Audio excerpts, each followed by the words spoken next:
and tell somebody Jesus. Mission Movement. போய் சொல்லுங்கள் இயேசுவை. அர்ப்பணி இயக்கம். யார் நமது காரியமாய் போவான்?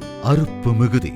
என் இந்தியா என் தேவாதி தேவனுக்கே என்ற தாகத் தேடலுடன் தேடி அலைவோரின் எழுச்சிச் சங்கமமே போய் சொல்லுங்கள் அருட்பணி இயக்கமாகும். Go and tell somebody. அலுவலக முகவரி Go and Tell Somebody Missionary Movement, plot number 81, Bharati Nagar 5, KTC Nagar North, Tirunelveli, 627011. Cell 9941 24213.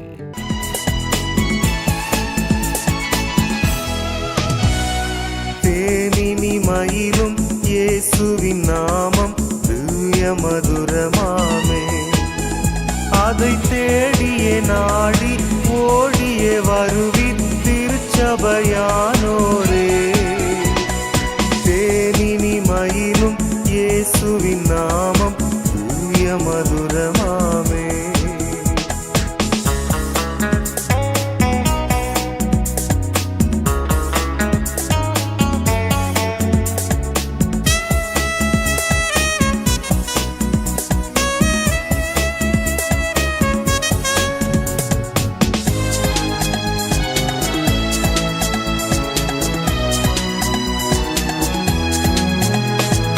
காசினிதனிலே நேசமதாக கஷ்டத்தை உத்தரித்தே, பாவ கசடதை அறுத்து சாபத்தை தொலைத்தார் கண்டுணர் நீ மனமே.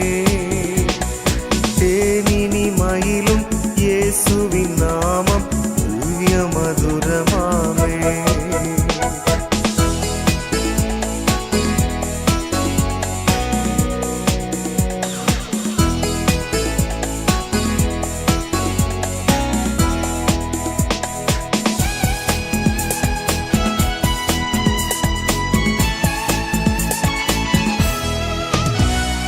பாவியை மீட்க தாவிய உயிரை தாமே ஈந்தவரா, பின்னும் நேமியம் கருணை நிலை வரமுண்டு நிதம் புதி என் மனமே. தேனினி மயிலும் இயேசுவின் நாமம் திவ்ய மதுரமாமே.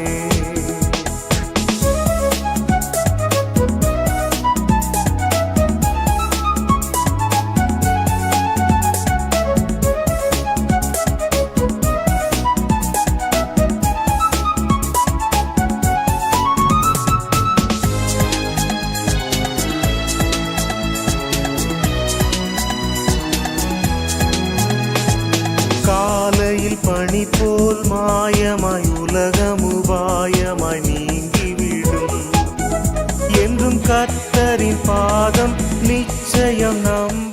கர்த்தரின் பிரதான கட்டளையை சிரமேற்கொண்டு இதுவரை இந்திய தேசத்தின் சேவை தேவை மிக்க வட இந்திய மாநிலங்களில் பணி நடைபெற்று வருகிறது. குஜராத்தில் 7 மக்களினத்தவர் மத்தியிலும், பீகார், ஒரிசாவில் 7 மக்களினத்தவர் மத்தியிலும் Go and Tell Somebody அருட்பணி இயக்கம் ஊழியங்களை செய்து வருகிறது. திருச்சபை நிறுவும் பணி. ரட்சிப்பின் செய்தியால் ஆட்கொள்ளப்பட்டு மீட்கப்பட்ட மக்கள் திருச்சபையாகிய மந்தையில் சேர்க்கப்பட்டு ஒன்று கூடி ஆராதிக்க, வேதத்தை கற்றுக்கொள்ள, ஆவிக்குரிய போதனைகளைப் பெற ஆலயங்கள் கட்டி எழுப்பப்பட வேண்டும். ஆலயம் இல்லாத இடங்களில் சபையாக வீடுகளில் கூடியும் மரத்தினடியில் கூடியும் தேவனை ஆராதித்து வருகின்றனர். ஆலயங்கள் இல்லாத இடங்களில் ஆலயங்கள் எழுப்பப்பட ஜெபிப்போம், உதவி செய்வோம். கர்த்தராகிய இயேசு கிறிஸ்துவின் கனிவான நாமத்திலே உங்கள் யாவருக்கும் அன்பின் நல்வாழ்த்துக்கள் கூறி இன்றைய செய்தி வேளைக்கு உங்களை தயவோடு அழைக்கிறோம். கிறிஸ்துவுக்குள் பிரியமான சகோதர சகோதரிகளே, Go and Tell Somebody missionary இயக்கத்திற்கு நீங்கள் காட்டி வருகிற பரிவுக்கும் பாசத்திற்கும் நன்றி கூறுகிறோம். உங்களுடைய ஊக்கமான ஜெபத்திற்காக, உற்சாகமான பங்களிப்புகளுக்காக ஆண்டவருக்கு நன்றி செலுத்துகிறோம். தொடர்ந்து இந்த ஊழியங்களை உங்களுடைய ஜெபத்திலே நினைத்து கொள்ளும்படியாக தயவோடு கேட்கிறோம். கட்டப்பட்டு வருகின்ற ஆலய கட்டுமான பணி விரைவில் நிறைவுபடும்படியாகவும் அதனுடைய தேவைகள் சந்திக்கப்படும்படியாகவும் நீங்கள் ஜெபிக்க உங்களை அன்போடு கேட்டுக்கொள்கிறோம். எங்களுக்கு பிரியமான கர்த்தருடைய பிள்ளைகளை, நீங்கள் இந்த ஊழியத்திலே உதவி செய்ய விரும்புவீர்கள் என்றால் எங்களோடு தொடர்பு கொள்ளுங்கள். கர்த்தர் உங்களை ஆசீர்வதிப்பார். உங்களுக்காக நாங்கள் எங்களுடைய பத்திரிகை அனுப்ப வேண்டும், நீங்கள் பெற்றுக்கொள்ள வேண்டும் என்று விரும்புவீர்கள் என்றால் இலவசமாக அனுப்பி கொடுக்கிறோம். எங்களோடு தொடர்பு கொள்ளுங்கள். கர்த்தர் உங்களை ஆசீர்வதிப்பாராக. ஜெபிப்போம். மகத்துவமுள்ள தகப்பனே, இந்த நல்ல வேலைக்காக நன்றியோடு உம்மை துதிக்கிறோம் ஐயா, ஸ்தோத்திரிக்கிறோம் கர்த்தாவே. உம்முடைய கிருபை எங்களை மட்டும் தாங்கி வருவதற்காக உமக்கு நன்றி செலுத்துகிறோம். எங்கள் அன்பின் ராஜா, இந்த வேளையிலேயும் உம்முடைய திவ்ய வார்த்தையை நாங்கள் தியானிக்க எனக்கும் எங்களுக்கும் தேவரீர் பலன் தாரும். எங்கள் ஆண்டவர் இயேசு கிறிஸ்துவின் மூலம் வேண்டிக் கொள்கிறோம் நல்ல பிதாவே, ஆமென். கிறிஸ்துவுக்குள் பிரியமான கர்த்தருடைய பிள்ளைகளே, இந்த நாட்களிலே இந்த ஆலயத்தை குறித்தே நாம் சில காரியங்களை தியானித்து வருகிறோம். கடந்த வாரத்திலேயும் ஆலயத்தை குறித்தான வாஞ்சை வேண்டும் என்பதை குறித்து நாம் தியானித்தோம்.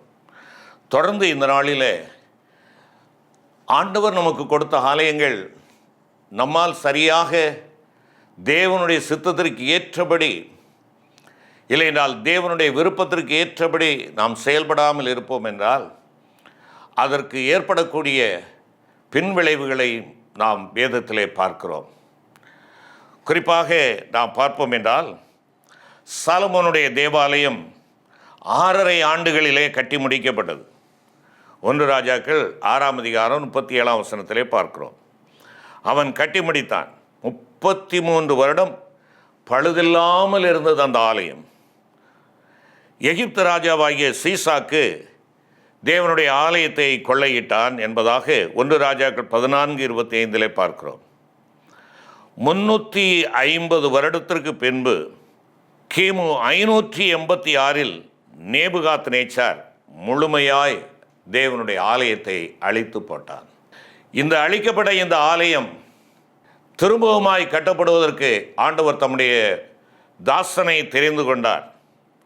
அதைத்தான் நாம் பார்க்கிறோம். கோரேஸ் ராஜாவை ஆண்டவர் தெரிந்தெடுத்தார் என்று சொல்லி பார்க்கிறோம். இந்த பாபிலோன் சிறையிருப்பிலிருந்து கிறிஸ்துவுக்கு முன் 537 கோரேஸ் அனுமதியோடு அங்குள்ள அந்த இஸ்ரவேல் மக்கள் எபிரேயர்கள் செருபாபேல் என்ற கவர்னரோடு, ஆளுநரோடு திரும்பி வந்து மறுபடியும் கட்டத் தொடங்கி தேவனுடைய ஆலயத்தை கட்டி எழுப்ப வேண்டும் என்று சொல்லி வந்தார்கள்.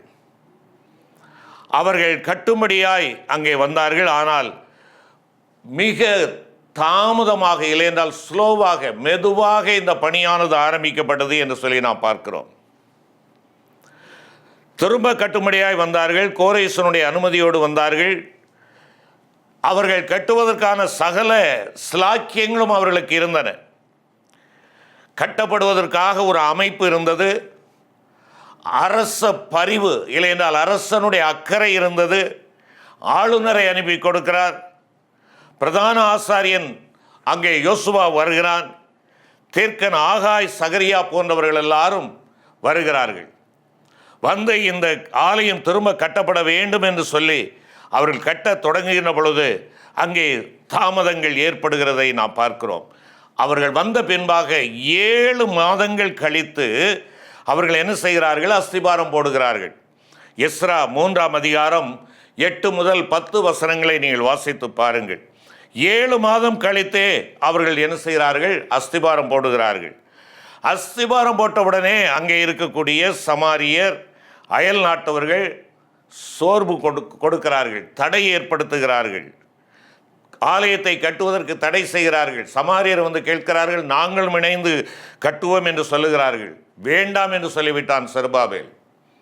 இது நாங்களாகவே எங்கள் தேவனுக்குரிய ஆலயத்தை கட்டுவோம் என்று சொல்லி, ஆகையினால் அவர்கள் எதிர்ப்புகளை கொடுக்கிறார்கள். அரசாங்கத்துக்கு இவர்கள் மீது, இஸ்ரவேல் ஜனங்கள் மீது அவர்கள் என்ன செய்கிறார்கள்? பிராது எழுதுகிறார்கள், புகார் மனு அனுப்பி கொண்டிருக்கிறார்கள்.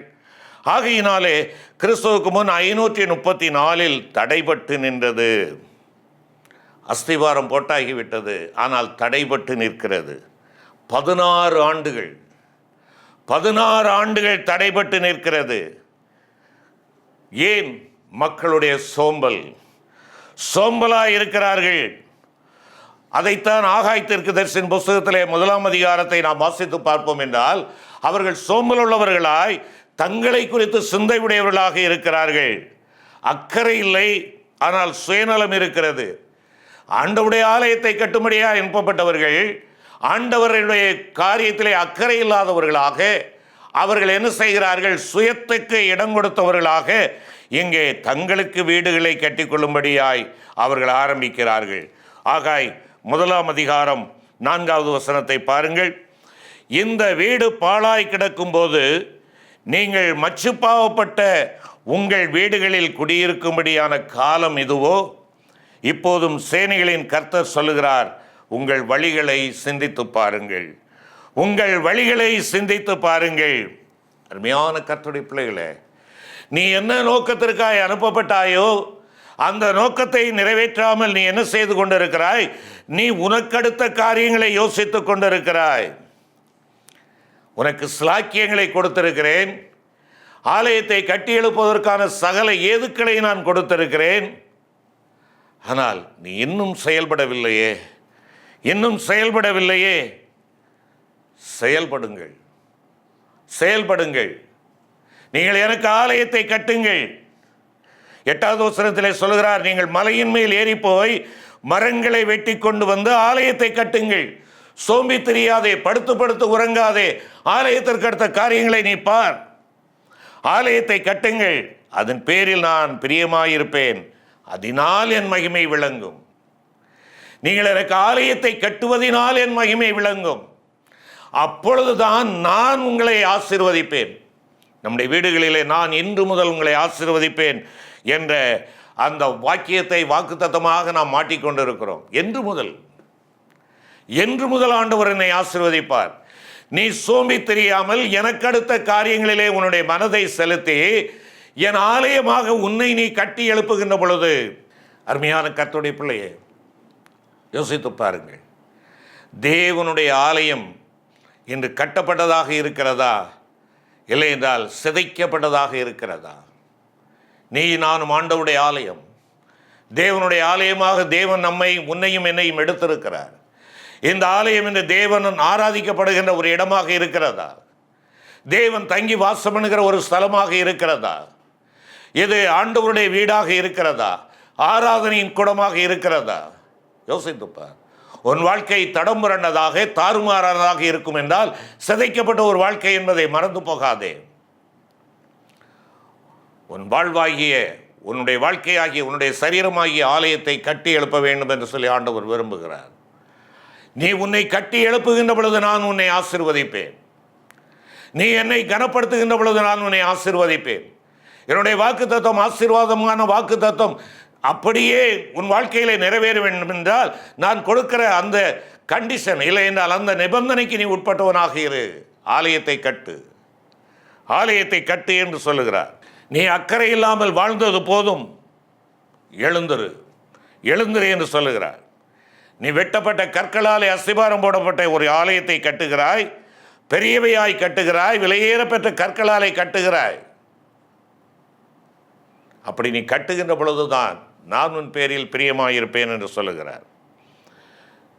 நீ மகிமையை இழந்து விடாதபடி முந்திய மகிமையை காட்டிலும் பிந்திய மகிமை சிறப்பாக இருக்கும்படியாக, அருமையான சகோதரனே சகோதரியே, உன்னுடைய வாழ்க்கையை, விழுந்து போன உன்னுடைய வாழ்க்கையை, சிதறடிக்கப்பட்ட உன்னுடைய வாழ்க்கையை, சின்னாபினமாக்கப்பட்ட உன்னுடைய வாழ்க்கையை நீ சீர்படுத்து என்று சொல்லுகிறார்.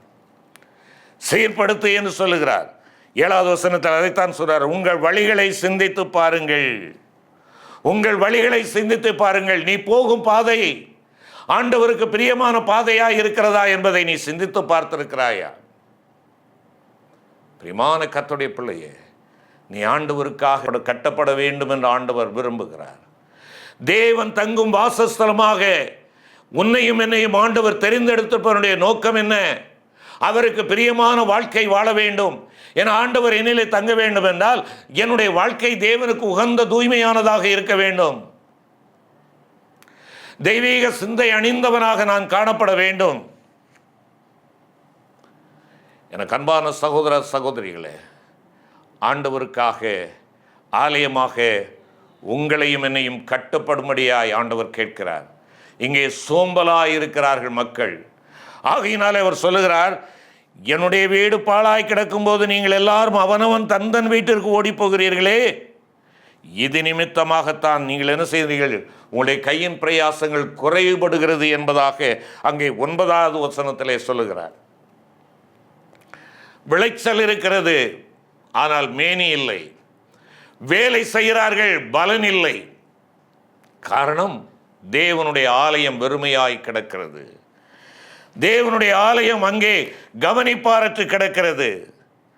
கர்த்தருடைய பிள்ளையே, உன் வாழ்க்கையிலே ஆசீர்வாதம் அபரிதமாக வேண்டும் என்றால், உன் வாழ்க்கை சேரும் சிறப்புமாய் காணப்பட வேண்டும் என்றால், நீ தேவனை மகிமைப்படுத்து.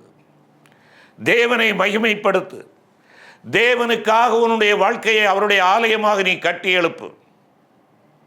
ஆம், நீ அவருக்காக ஆலயமாக கட்டி எழுப்புவதற்காக ஆண்டவர் மேலான ஸ்லாக்கியங்களை உனக்கும் எனக்கும் கொடுத்திருக்கிறார். நீ நான் அப்படி செய்கின்ற பொழுது, ஆண்டவருக்காக நாம் ஆலயம் கட்டுகிறவர்களாக, இந்த சரீரத்திலே என் தேவன் வாசம் பண்ணும்படியாக என் ஆண்டவருக்காக நான் ஆலயத்தை கட்டுகின்ற பொழுது, இங்கே கிடைக்கின்ற காரியம் என்னவென்று பார்ப்போம் என்றால், முதலாவதாக the presence of God. கர்த்தருடைய பிரசன்னம் உன்னோடு கூட இருக்கிறது.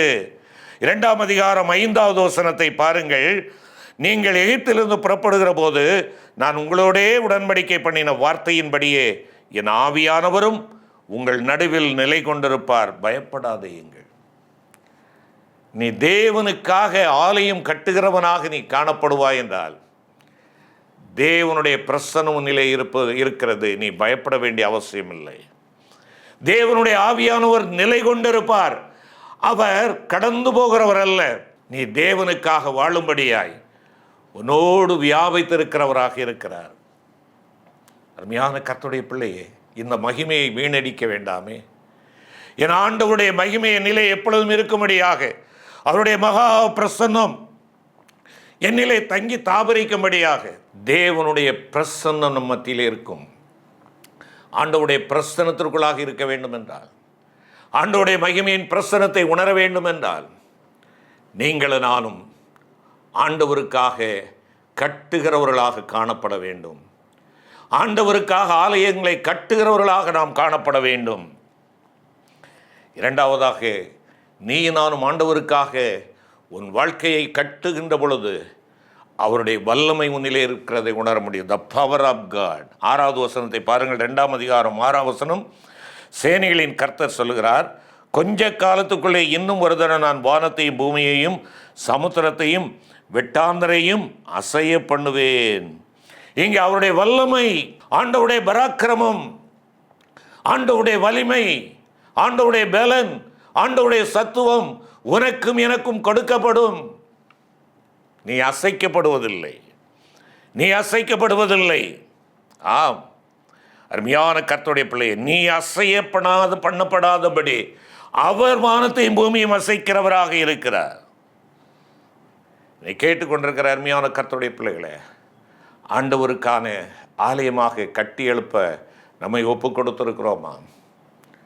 ஆண்டவருக்கான ஆலயமாக கட்டுவதற்காக நான் மலையின் மேல் ஏறி போய் மரங்களை வெட்டி வந்து ஆலயத்தை கட்டுகிறவனாக நான் இருக்கின்ற பொழுது, என் தேவனுக்காக சவால் நிறைந்த ஒரு வாழ்க்கை வாழ்வதற்கு என்னை ஒப்புக் கொடுக்கின்ற பொழுது, என் தேவனுடைய சித்தத்தையும் என் ஆண்டவருடைய கற்பனை கீழ்ப்படிதலையும் நான் நிறைவேற்றுவதற்கு நான் என்னுடைய வாழ்க்கையை அர்ப்பணிக்கின்ற பொழுது, எனக்கு ஏற்படுகிற எல்லா விதமான சோர்வுகளிலும், ஒருவேளை பலவீன நேரங்களிலும் என் ஆண்டவர் என்னை பலப்படுத்துகிறவராக இருக்கிறார்.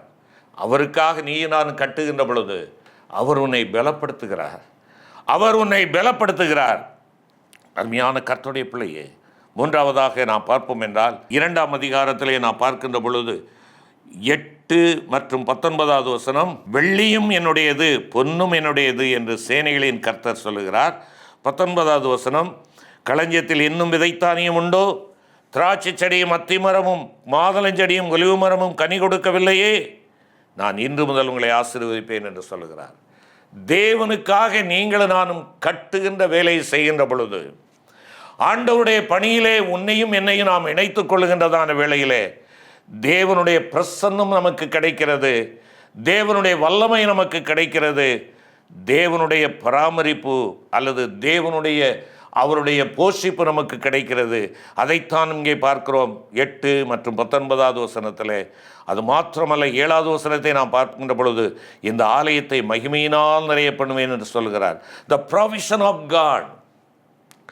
ஆண்டவர் எனக்கு அள்ளி கொடுக்கின்ற சிலாக்கியங்கள், அருமையான கர்த்தருடைய பிள்ளையே, நீ ஆண்டவருக்காக நீ வாழுகின்றதான வாழ்க்கையிலே உன்னுடைய தேவைகளை எல்லாம் என் ஆண்டவர் சந்திக்கிறவராக இருக்கிறார். ஏனென்றால் அத்தனையும் அவருக்குரியது. அவரே எல்லாவற்றுக்கும் சொந்தக்காரர், உடைமைதாரர். ஆகையினால நீ பயப்பட வேண்டிய அவசியமில்லை. நீ நான் செய்ய வேண்டியதெல்லாம் என்ன? அவருடைய வார்த்தையை கீழ்ப்படிவதுதான். நீங்கள் எனக்காக மரத்தை வெட்டி கொண்டு வந்து ஆலயத்தை கட்டுங்கள். எனக்காக, அருமையான கர்த்தருடைய பிள்ளைகளை, தேவனுக்காக ஆலயத்தை கட்டுவோம். பேர் புகழ்ச்சிக்காக அல்ல. நான் ஒரு பரிசுத்தவானாக, நான் ஒரு ஆவிக்குரிய மகனாக மகளாக என்னை மற்றவர்கள் புரிந்து கொள்ள வேண்டும் என்பதற்காக அல்ல. ஆவிக்குரிய ஆசீர்வாதங்களை சிலாக்கியங்களை பெற்றிருப்பது எனக்கும் என் தேவனுக்கும் ஒரு மேலான உறவு பாலத்தை ஏற்படுத்தக்கூடிய ஒன்று என்பதை மறந்து போகாதே. மனிதர்கள் முன்பாக காணப்படுவதற்காக அல்ல, மற்றவர்களுக்கு முன்பாக நான் ஒரு பரிசுத்தவான் என்று காட்டிக்கொள்வதற்காக அல்ல. அருமையான கர்த்தருடைய பிள்ளைகளே, இங்கே ஆண்டவர் தேவைகளை சந்திக்கிறவராக இருக்கிறார். வெள்ளியும் என்னுடையது, பொன்னும் என்னுடையது என்று சேனைகளின் கர்த்தர் சொல்லுகிறார். ஆம், அது மாத்திரமல்ல, விளைச்சலை அதிகமாய் கொடுப்பேன் என்பதாக சொல்லுகிறார் 19வது வசனத்திலே. அருமையான கர்த்தருடைய பிள்ளைகளை, உன் கையின் பிரயாசங்கள் ஆசீர்வதிக்கப்பட, உன்னுடைய வேலைகள் எல்லாம் ஆசீர்வதிக்கப்பட, நீ மாப்பிசையும் தொட்டி ஆசீர்வதிக்கப்பட, நீயும் நானும் செய்ய வேண்டியது கர்த்தருக்காக பணி செய்கிறவர்களாக இருக்க வேண்டும். கர்த்தருடைய காரியங்களிலே ஈடுபடுகிறவர்களாக இருக்க வேண்டும். உன்னுடைய வாழ்க்கை தேவனை ஆராதிக்கின்ற ஆலயமாக இருக்க வேண்டும். தேவன் தங்கி வாசம் பண்ணக்கூடியதாக இருக்க வேண்டும். அப்பொழுது தேவன் நம்முடைய தேவைகளை சந்திக்கிறவராக இருக்கிறார். தேவைகளை சந்திக்கிறவராக இருக்கிறார். அது மாத்திரமல்ல, 9வது வசனத்தை நாம் பார்ப்போம் என்றால், முந்தின ஆலயத்தின் மகிமையை பார்க்கிலும் இந்த பிந்தின ஆலயத்தின் மகிமை பெரிதாயிருக்கும் என்று சேனைகளின் கர்த்தர் சொல்லுகிறார். இவ்விடத்தில் சமாதானத்தை கட்டளையிடுவேன் என்று சேனைகளின் கர்த்தர் உரைக்கிறார் என்று சொல் என்றார். இங்கே ஆண்டவருடைய பிரசன்னம் மாத்திரமல்ல, ஆண்டவருடைய வல்லமை மாத்திரமல்ல, ஆண்டவருடைய நமக்கு கொடுக்கக்கூடிய தேவைகளின் சந்திப்பு மாத்திரமல்ல, அவருடைய சமாதானத்தை நமக்கு கொடுக்கிறார். த பீஸ் ஆஃப் காட், நமக்கு சமாதானம். அதைத்தான் இங்கே 9வது வசனம் சொல்லுகிறது. இவ்விடத்தில் சமாதானத்தை கட்டளையிடுவேன். சமாதானமின்றி அலைமோதி கொண்டிருக்கிறாயா? வேதம் சொல்லுகிறது, துன்மார்க்கனுக்கு சமாதானம் இல்லை, அவன் நுரை தள்ளுகிற கடலின் அலைகளுக்கு ஒப்பாயிருக்கிறான் என்பதாக சொல்லுகிறது. அருமையான கர்த்தருடைய பிள்ளை, தேவனுக்காக உன்னுடைய வாழ்க்கையை, தேவனுக்காக உன்னை முழுமையுமாய் அர்ப்பணித்து உன்னுடைய சரீரத்தை அவர் தங்கும் ஆலயமாக நீ கட்டி எழுப்பிக்கொண்டே இருக்கின்ற பொழுது உனக்கு சமாதானம் உண்டு. உனக்கு சமாதானம் உண்டு. இந்த சமாதானத்தை குறித்து ஆண்டவர் என்ன சொல்லுகிறார்? உலகம் கொடுக்கிற சமாதானம் அல்ல, என்னுடைய சமாதானத்தையே உங்களுக்கு வைத்து போகிறேன் என்று சொல்லுகிறார். என் தேவனுக்கு இருந்த அதே சமாதானம் உனக்கும் எனக்கும் ஆண்டவர் வைத்திருக்கிறார். இந்த சமாதானத்தை இழந்து விடாதபடி சமாதானத்திற்கு சொந்தக்காரர்களாக நீ நானும் காணப்பட வேண்டும் என்று சொல்லி விரும்புகிறார். நீயும் நானும் நம்மை தேவனுக்கு உகந்த ஆலயமாக நாம் கட்டி எழுப்பி வருகின்றதான வேளையிலே, கட்டப்பட்டு முடிந்துவிட்ட ஆலயம் அல்ல இது. நம்முடைய ஆலயமானது கட்டப்பட்டு கொண்டே இருக்கிறது, வளர்ந்து கொண்டே இருக்கிறது, ஸ்தோத்திரத்தோടെ பெருகிக்கொண்டே இருக்க வேண்டும். சவால் நிறைந்த ஒரு வாழ்க்கை உன்னுடைய என்னுடைய தேவனுடைய ஆலயமாய் வாழுகின்ற ஒரு வாழ்க்கை. ஆம், அப்படி வாழுகின்ற பொழுது என் தேவன் சமாதானத்தை கொடுக்கிறார். பவுலடியார் சொல்ல, எல்லா புத்திக்கும் மேலான தேவ சமாதானம். எல்லா புத்திக்கும், உலக பிரகாரமான ஆலோசனையாக இருக்கலாம், அறிவாக இருக்கலாம், ஞானமாக இருக்கலாம், இவை எல்லா புத்திகளுக்கும் மேலாக என் ஆண்டவர் என்னை தம்முடைய சமாதானத்தினாலே முடிசூட்டுகிறார். தம்முடைய சமாதானத்தினாலே முடிசூட்டுகிறார். அருமையான கர்த்தருடைய பிள்ளையே, சோம்பலாயிராதே, அசதியாயிராதே. தேவனுக்காக நீ கட்டப்படுகின்ற ஆலயம், தேவனுக்காக கட்டப்படுகின்ற ஒரு ஆலயம். நீ சொகுசான ஒரு காரியத்தை, சொகுசாக வாழ வேண்டும் என்ற ஒரு வாழ்க்கையை, எப்படியும் நான் என் மனம் விரும்புகிறபடி வாழுகிற அந்த வாழ்க்கை என்று நீ மச்சிப்பாவின ஒரு வீட்டிற்குள்ளாக இருக்கின்ற ஒரு அனுபவத்திற்குள்ளாக நீ இருப்பாய் என்றால், உன் தேவனுடைய ஆலயமாக ஆண்டவர் உன்னை எடுத்திருக்கிறார். கூரை இல்லாத ஆலயமாக நீ இருக்கிறாய் என்பதை மறந்து போகாதே. என் ஆண்டவருடைய ஆலயமாகிய நீ கூரை இல்லாமல் இருந்து கொண்டு உன்னுடைய வாழ்க்கையிலே உலக பிரகாரமான காரியங்களை உனக்கு மச்சிப்பாவி நீ அமர்வாய் என்றால் வேதனை உனக்குத்தான், ஆண்டவருக்கு அல்ல. அருமையான கர்த்தருடைய பிள்ளையே, தேவனுடைய சமாதானம், இந்த சமாதானத்தை பெற்றுக்கொண்ட நீங்களும் நானும் சும்மா இருக்க முடியாது. என் சமாதானத்தை உங்களுக்கு தருகிறேன் என்று சொன்ன ஆண்டவருடைய பிள்ளைகளாக அழைக்கப்பட்டிருக்கிற நீங்களும் நானும் சமாதான தூதுவர்களாக, சமாதான காவலர்களாக, சமாதானத்தை கொண்டு செல்கிறவர்களாக. எனக்கு பகைஞன் இல்லை, அனைவரும் என்னுடைய மித்திருக்களாக இருக்கிறார்கள், சத்துருக்கள் அல்ல என்ற அந்த எண்ணத்திற்குள்ளாக நீங்களும் நானும் வர வேண்டுமே. நீங்களும் நானும் ஆண்டவருடைய ஆலயமாக இருப்போம் என்றால் அங்கு சமாதானம் உண்டு, அங்கு சமாதானம் உண்டு. நிறைவாக நாம் பார்ப்போம் என்றால் த ப்ரொடெக்ஷன் ஆஃப் காட், கர்த்தருடைய பாதுகாவல். கர்த்தருடைய பாதுகாவல் 23வது வசனத்தை பாருங்கள். சேனைகளின் கர்த்தர் சொல்லுகிறார், செயல்தியேலின் குமாரனாகிய செருபாபேல் என்னும் என் ஊழியக்காரனே, உன்னை நான் அந்நாளிலே சேர்த்து கொண்டு உன்னை முத்திரை மோதிரமாக வைப்பேன் என்று கர்த்தர் சொல்லுகிறார். நான் உன்னை தெரிந்து கொண்டேன் என்று சேனைகளின் கர்த்தர் உரைக்கிறார் என்று சொல்லுகிறார். பிரியமானவர்களே, சேனைகளின் கர்த்தர், இங்கே சேனைகளை உடைய ஆண்டவர், வெற்றியின் ஆண்டவர், என்னை பாதுகாக்கும்படியாக இருக்கிற சேனைகளின் கர்த்தர், ஒருவின பட்டயத்தோடு என்னை சூழ்ந்து பாதுகாத்து கொண்டிருக்கிற கர்த்தர். நீயும் நானும் அவருக்காக கட்டப்படுகின்ற ஆலயங்களாக நாம் இப்பொழுது கவலைப்பட வேண்டிய அவசியம் இல்லை. எது ஆகுமோ அதாகுமோ இதாகுமோ என்று சொல்லி நீ தேவையில்லாமல் கவலைப்படவோ, ஒருவேளை நாளை குறித்ததான சிந்தையுடையவர்களாக வேதனையை தாங்கி கொண்டிருக்கிறவர்களாக இருக்க வேண்டிய அவசியமே இல்லை. ஏனென்றால் அவர் உன்னோடு இருக்கிறார். அவர் யார்? உன்னை பாதுகாக்கிறவர். அவர் உன்னை பாதுகாக்கிறவர். இங்கே 121ஆம் சங்கீதத்திலே நாம் பார்ப்போம் என்றால் கர்த்தர் உன்னை காக்கிறவர். அதைத்தான் நாம் அங்கே பார்க்கிறோம். 121ஆம் சங்கீதத்தை நீங்கள் சற்று வீட்டிலே தியானித்து அதை பாருங்கள். அங்கே ஆண்டவருடைய வார்த்தை என்ன சொல்கிறது? 121ஆம் சங்கீதம் 5வது வசனம், கர்த்தர் உன்னை காக்கிறவர். கர்த்தர் உன் வலது பக்கத்திலே உனக்கு நிழலாய் இருக்கிறார். தம்முடைய தூதர்களை அல்ல, தம்முடைய ஒருவேளை தன்னுடைய பணியாளர்களை உனக்கு காவலாக அல்ல. அவர் என்ன சொல்லுகிறார் சங்கீதக்காரன்? கர்த்தர் உன்னை காக்கிறவர். கர்த்தர் உன்னை காக்கிறவர், உனக்கு வலது பக்கத்திலே நிழலாய் இருக்கிறவர். 7வது வசனத்திலே கர்த்தர் உன்னை எல்லா தீங்குக்கும் விலக்கி காப்பார், உன் ஆத்துமாவை காப்பார். நிறைவு வசனத்திலே உன் போக்கையும் வரத்தையும் காக்கிறவர். ஆம், நீ நானும் ஆண்டவருடைய ஆலயங்களாக நம்மை கட்டி எழுப்பி தேவனுடைய சித்தத்திற்கு நம்மை அர்ப்பணிக்கின்ற பொழுது என்னை காக்கிற கர்த்தர் இருக்கிறார். எல்லா தீங்குக்கும் பாதுகாக்கிற கர்த்தர் இருக்கிறார்.